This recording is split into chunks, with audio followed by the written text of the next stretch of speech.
ሰላም፣ ይህ ስለ ድሆች ጩኸት ፕሮግራም ነው። በኤልሻዳይ ቴሌቪዥን ኔትወርክ ጊዜ ስለሰጣችሁን እናመሰግናለን። የ1000 ኪሎ ሜትሮች ጉዞ ከአንድ እርምጃ ይጀምራል እንደተባለ በአብሮነት ቅኝት አብረን እንጓዛለን። ሕይወትን በመቁረስ ክርስቶስን መግለጥ አለ። መልካም ቆይታ።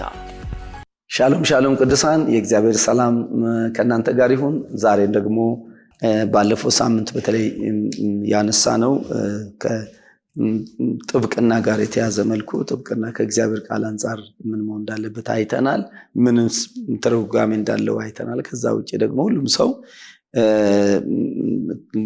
ባልንጀራው ጠበቃ መሆን እንዳለበት አንስተን አልፈናል። ዛሬ ደግሞ በተለይ ከእግዚአብሔር ቃል አንጻር ገባ ብለን አንዳንድ ሐሳቦችን እናያለን።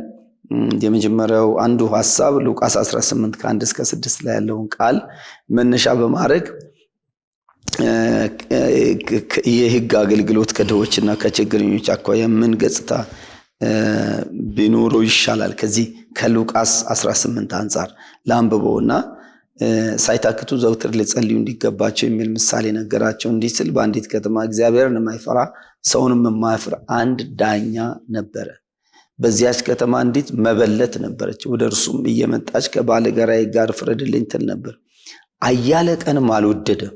ከዚያም በኋላ ግን በልቡ ምንም እግዚአብሔርን ባልፈራ ሰውንም ባላፍር ይህች መበለት ስለምታደክመኝ ሁልጊዜም እየመጣች እንዳታውከኝ ፈርድላታለሁ ይላል ጌታ ኢየሱስ ነው ይሄን ምሳሌ የተናገረው። አመፀኛ ዳኛ ነው ያለው።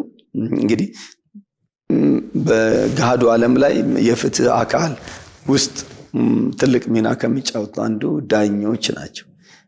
አንዳንዶች ዳኛ ሆኖ ሰርተው ወደ ጥብቅና አገልግሎት የሚገቡ አሉ። ከዳኞች ጋር ደግሞ የአንድ ወገን ሆኖ የሚሞግቱ ደግሞ አቃቤ ሕግ የምንላቸው አሉ። ደግሞ የተበዳይ ወይም የሆነ አንዱ አካል ወገን ሆኖ ደግሞ ጠበቃ ሆኖ ይሰራል።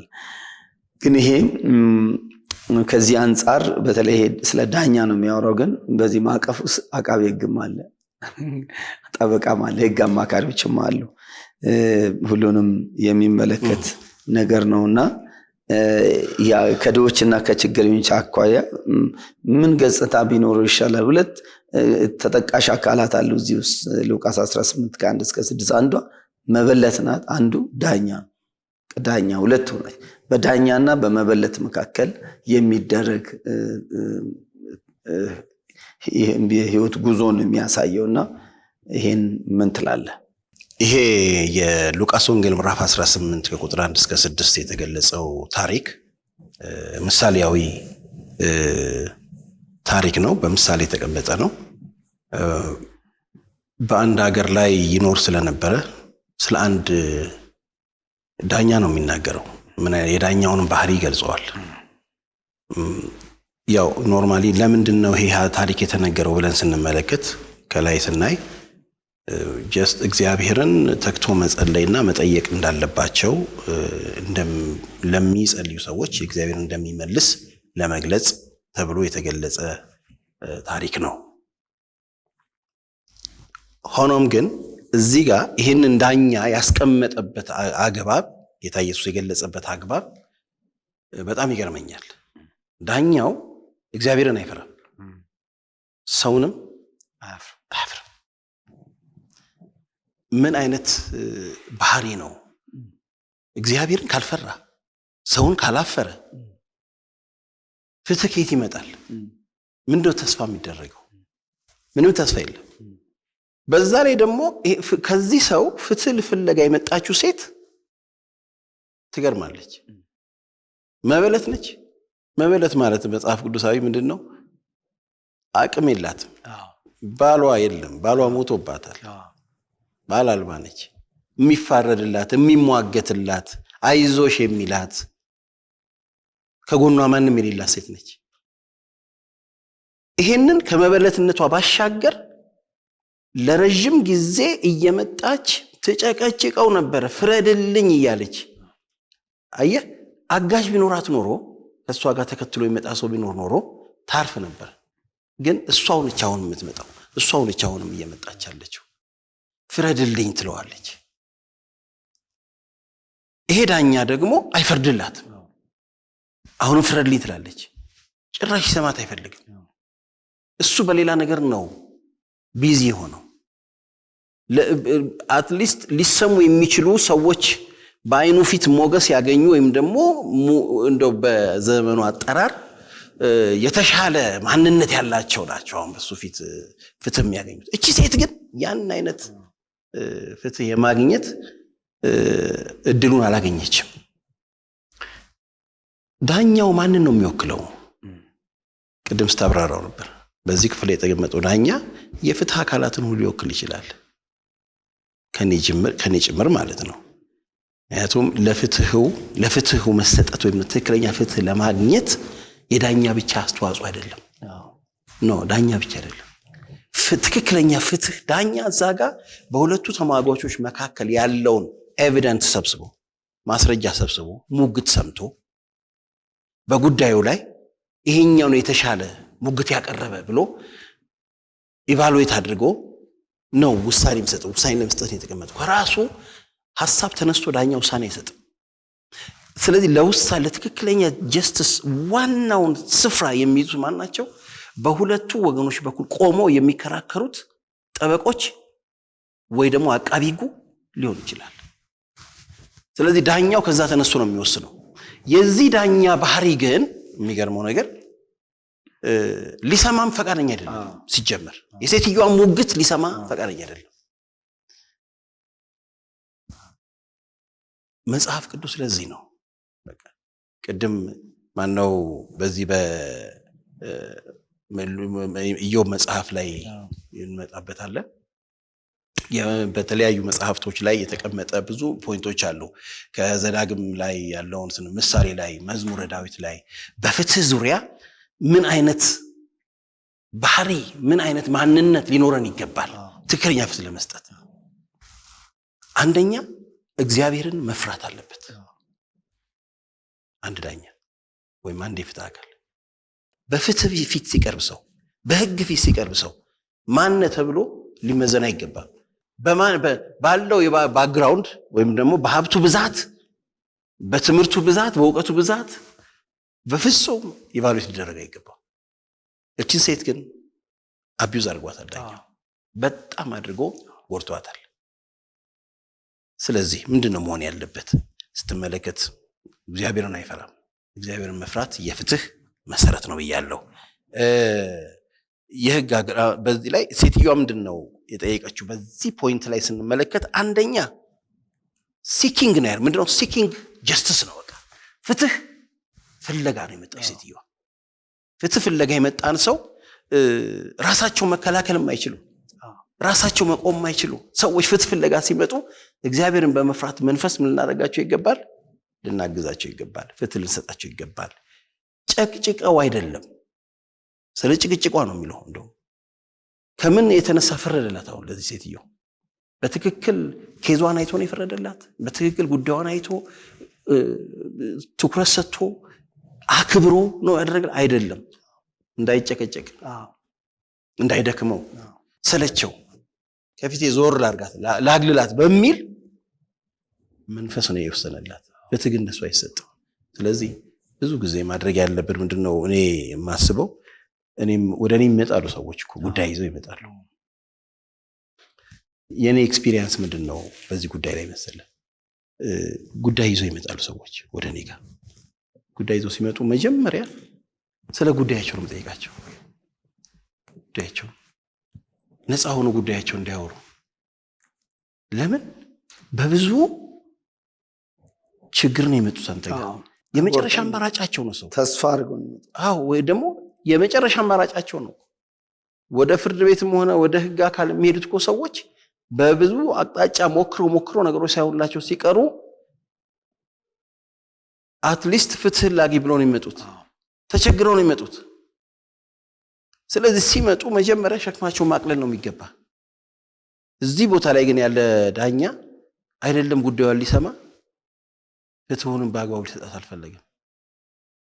ስለዚህ ከዚህ ቃል አንጻር ስንመለከት ችግረኞች የህግ አገልግሎት እንዲያገኙ ማድረግ የሚኖርብንን ነገር ወይም ደግሞ እንደ አንድ የህግ ባለሙያ የችግረኞችን ጩኸት መስማት አለብን። የችግረኞችን ጩኸት አድምጦ ትክክለኛውን ፍትህ መስጠት ይገባል ብዬ ነው የማስበው። ሌላው ኦልሬዲ ለአደጋ የተጋለጡ ሰዎች አሉ። ለምሳሌ ራሳቸውን መከላከል የማይችሉ ብያለሁ። ዲፌንዲንግ ዘ ቨልነራብልስ፣ እነዚህ በቃ ራሳቸውን መከላከል የማይችሉ የሰው እርዳታ የሚፈልጉ ጀስት አይዟችሁ ማለት የሚፈልጉ ሰዎች ላይ በጣም ትኩረት ልናደርግ ይገባል። በሶስተኛ ደረጃ ርህራሄ የተሞላው እርምጃ ልናደርግ ይገባል። ይሄ ዳኛ ርህራሄ አልነበረው። በህግ ቋንቋ ርህራሄ ይሄ ኮምፓሽኔብል መሆን አለብን። አክሽናችን ሁሉ ድርጊታችን ሁሉ እንደ አንድ የህግ ባለሙያ ድሆች ወይም ደግሞ ህግ ፈልገው ጀስተስ ፈልገው ወደኛ ሲመጡ ኮምፓሽኔብል መሆን አለብን። በጣም ሩህሩህ መሆን አለብን። ልንራራላቸው ይገባል። መጀመሪያ በእነሱ ጫማ ውስጥ መግባት አለብን። ያንን ነው እኮ ያችን ሴት ስትዘሙት አገኘናት ብሎ መጡት አይደል? ወደ ኢየሱስ ጋር መጡት አይደል? ድንጋይ ይዘው ነው ሊወግሯት የመጡት። ዋናው ዳኛ ጋር ደረሰች። ምንድን ነው ያደረገው? በርህራሄ ነው የተቀበላት። እኔም አልፈርድብሽም። ርህራሄ ለእውነተኛ ፍትህ ትልቅ ዋስትና ነው። እንደገና ደግሞ ጀስትስ ፍትህ ለተጠሙ ድሆችና አቅመ ደካሞች ወሳኝ ነው። ያን ልብ ሊኖረን ይገባል ብዬ አምናለሁ። ይሄ ሰውን ማፍር የሚለውስ ማለት አንድ ሰው እግዚአብሔርን አለመፍራት አንድ ነገር ነው። ግን ሰውን አለማፈር ማለት ለሚያደርገው ምንም ሼምለስ ምንም ነገር አንድ ሰው እግዚአብሔርን ካልፈራ እግዚአብሔርን አቆም እግዚአብሔር ማን ነው የሚል ሊሆን ይችላል። ግን ሰውን ማፈር ሰውን ማሰብ አንዳንድ ጊዜ ይሉንታ የሚባል ነገር እንኳ ሊኖር ይገባል አይደል? ይሉንታ የለውም። በቃ ምንም እንደማለት ምን ነገር አርጎ ቢሆን እያለቀሰ ሰው ፍትህ አጣው ብሎ ቢያለቅስ እንደዚህ አይነት ሰው ጉዳይ አይደለም። ስብዕና የሚባለው ሰውን አለማፈር ማለት ሰውን በሰብአዊነቱ አለማክበር፣ ሰውን እንደ ሰው አለመቁጠር፣ ለሰው ምላሽ አለመስጠት፣ ከጥቅሙ ውጭ ሌላ ነገር አለማሰብ ነው። ትንሽ ይሄ ሰውን አለማፈር የሚለው ላይ ትንሽ ብቻምር። በጣም መልካም። እዚህ ላይ በጣም በጥልቀት እንድናይ የምፈልገው ፖይንት ምንድን ነው? እየተነጋገርንም ያለ ነው ጀስትስ ፍትህ ላጡ ደካሞች እንዴት ነው ፍትህ ማግኘት ያለባቸው በመልኩ ነው የሚለውን ነገር ስንመለከት ፍትህ ሁለት ነገር ትፈልጋለች። በዚህ ታሪክ አገላለጽ ሁለት ነገር ትፈልጋለች። አንደኛ እግዚአብሔርን መፍራት፣ ሁለተኛ ሰውን ሪስፔክት ማድረግ፣ ሰውን ማክበር። ሰውን በሰውነቱ ታከብረዋለህ። አንድ በወንጀል የተጠረጠረ ሰው ተይዞ ምርመራ ይጀመርበታል። ምናልባት ነፍስ አጥፍቶ ሊሆን ይችላል፣ ወይ ዘርፎ ሊሆን ይችላል። አንድ የሆነ ክራይም ፈጽሟል፣ ወንጀል ፈጽሟል። በትክክልም እኮ ፖሊስ እጅ ከፍንጅ ይዞትም ሊሆን ይችላል ታይቶ። ይህ ሰው ከተያዘበት ጊዜ ጀምሮ የመጨረሻው ጥፋተኛ የሚለው የፍርድ ውሳኔ እስኪሰጥ ድረስ ወንጀለኛ ይባላል። በምንም መልኩ ወንጀለኛ ብለህ ጥራው፣ ተጠርጣሪ ብለህ ነው የምትጠራው። ሰስፔክት አደርገዋለሁ፣ እጠረጥረዋለሁ ብለህ ነው የምትጠራው በህግ ቋንቋ።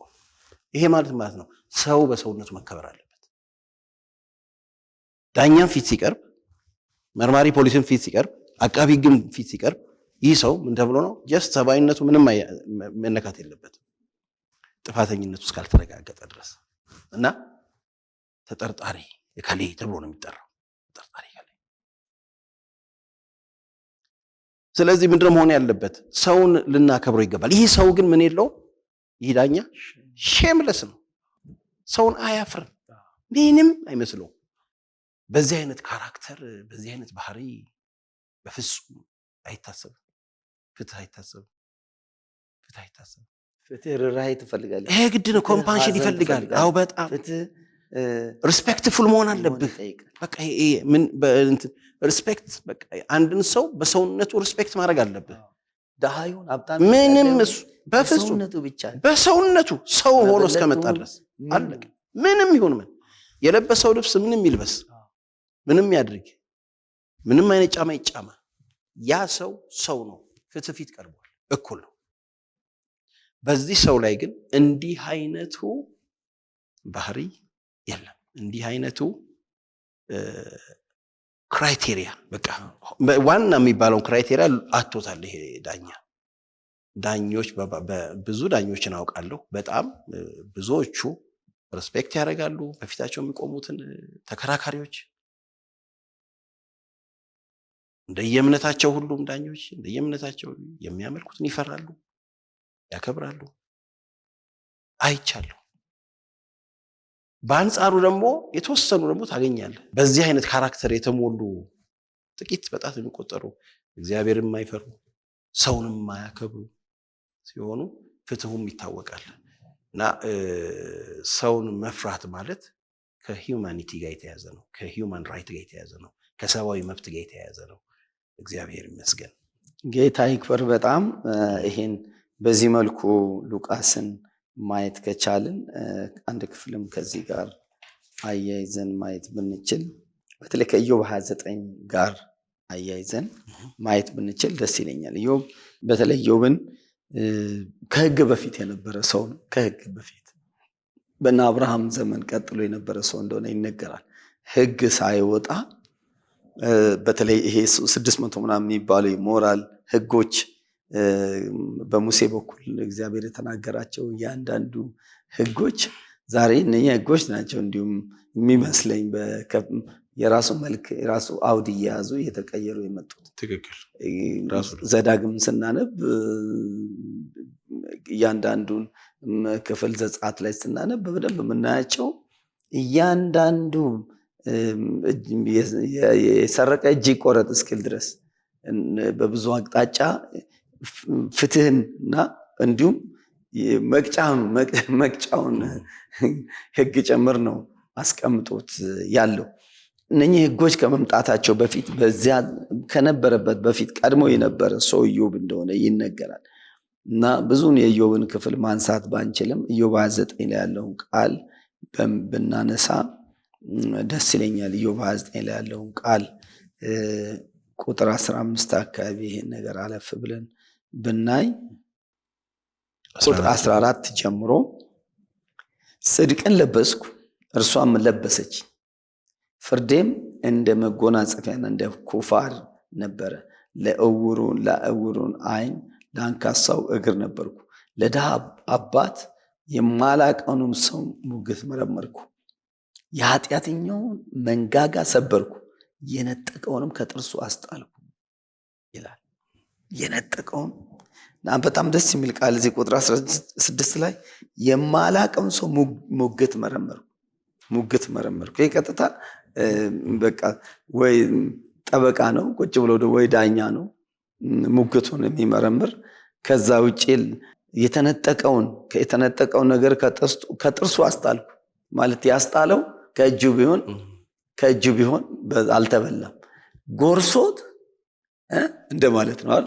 ኦልሬዲ ጎርሶት ከጥርሱ ማለት ሳይውጡ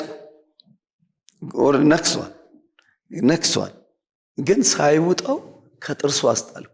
ፍትህ እዛ ድረስ ልውጥ የተዘጋጀ የሰውን ሀብት፣ መብት፣ ንብረት፣ እውነት ልውጥ ኦልሬዲ ኃጢአተኛው፣ አመፀኛው፣ ጉልበተኛው፣ ድሃን የሚበድል አመፀኛ የሚበድል ምናምን ሊነጥቅ ያለው ነገር አወጣሁት አስጣልኩ የሚል ነገር አለው። እና ይህን ከኢዮብ አንጻር እንዴት ታያለ?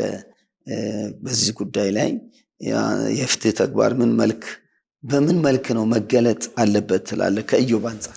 አሁን ባነበብከው በዚህ በመጽሐፈ ኢዮብ ምዕራፍ 29 ላይ ከቁጥር 14 እስከ 17 ያለው በቃ እንዴት ብዬ እንደምገልጽልህ ባላውቅም በጣም ግን መሰረታዊ የሆነ ስለ ፍትህ ወይም ደግሞ ስለ እውነተኛ ፍትህ አሰጣጥ ምን መከተል አለብን የሚለውን ፖይንት ያስቀመጠ ነው።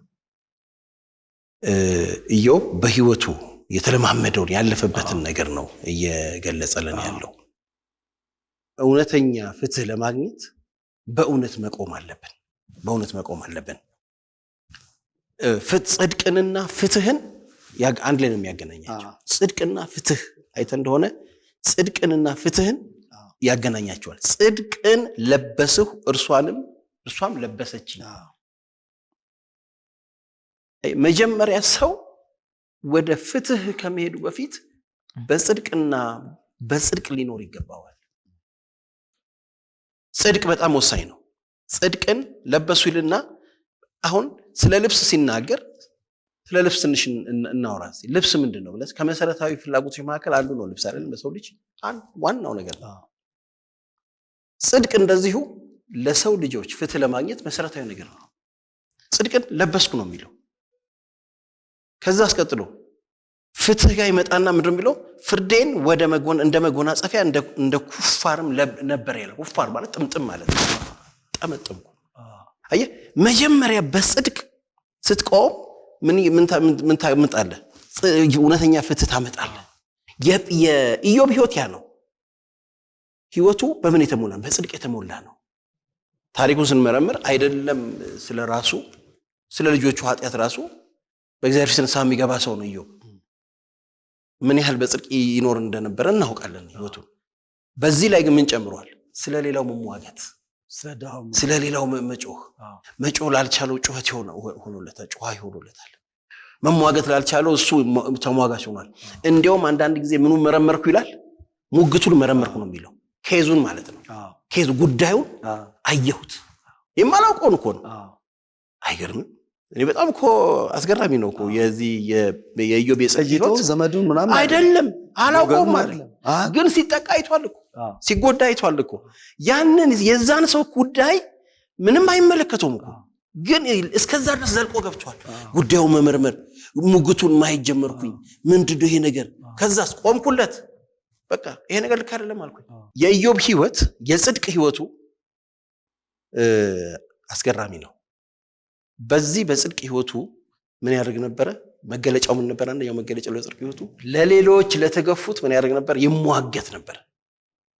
ተሟግቶም ደግሞ ያለ ውጤት አይቀርም። ከመንጋጋው ነው የሚለው፣ ከክራንቻው በቃ ከወሰደበት አጭበርብሮ ከወሰደው አጭበርብሮ ከነጠቀው ነጣቂ ላይ በትክክለኛ ፍትህ በኩል ምን ያደርጋል? ያስመልስ ነበር። የብዙ ድሆችን እንባ እንዲታበስ ምክንያት ሆኗል ኢዮብ። የብዙ አቅመ ደካሞች ፍትህ እንዲመለስ አድርጓል። እና ምንድነው ማድረግ ያለብን እኛ? በዚህ ሰዓት ፍትህ በማጣት የሚያለቅሱ የሉ? በየቤቱ ፍትህ አጥተው የነሱ የሆነውን ነገር የራሳቸው የሆነውን ነገር ያጡ የሉ? ሞልተዋል። ምን ፈልገው?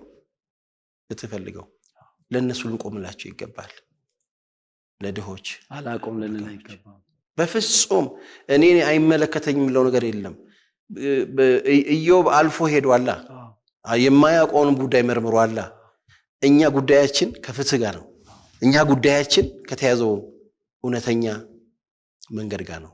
ስለዚህ እንደ አንድ የህግ ባለሙያ ወደ እኔ ስመጣ እንደ አንድ የህግ ባለሙያ ልክ ኢዮብ ያደርግ እንደነበረው እኛም ደግሞ እንሟገትላቸው፣ አይዟችሁን በላቸው።